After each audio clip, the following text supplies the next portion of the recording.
আজি ইয়ালৈ আহি বহুত বেছি আবেগিক হৈ পৰিছোঁ কাৰণ ইয়াৰে যিসমূহ লোক আছে আৰু এই ঠাইখন মোৰ বাবে কেৱল এখন ঠাই নহয় বহুত বেছি এটা স্পেচিয়েল জেগা মোৰ বাবে আৰু ইয়াৰে সমূহ লোক ইমান মৰমীয়াল মই বহুত আবেগিক হৈছোঁ আচলতে আজি হয়তো মই আৰু লগতে আমাৰ সকলোৰে মৰমৰ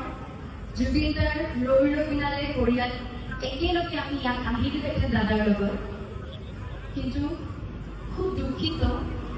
যে দাদা আজি আমাৰ মাজত শাৰীৰিকভাৱে নাই কিন্তু দাদাৰ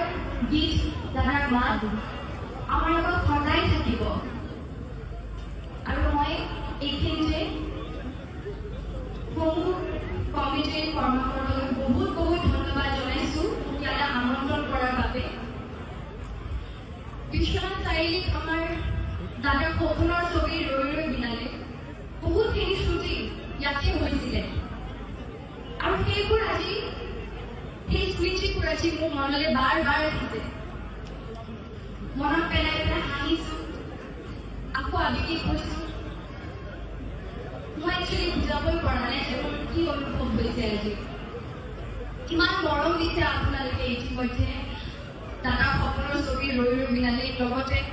আজি মই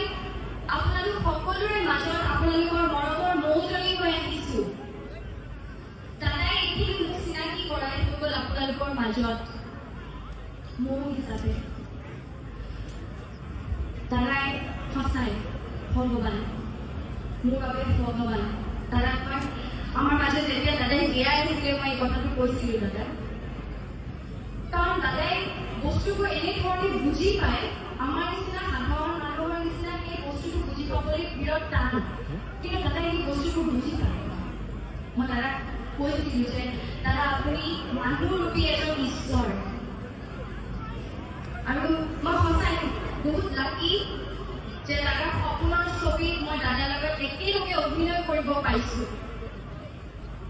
দাদাৰ আশীৰ্বাদ সদায় মোৰ লগত থাকিব আৰু লগতে আপোনালোক সকলোৰে আশীৰ্বাদ মোৰ লগত থাকিব বুলি মই কামনা কৰিছোঁ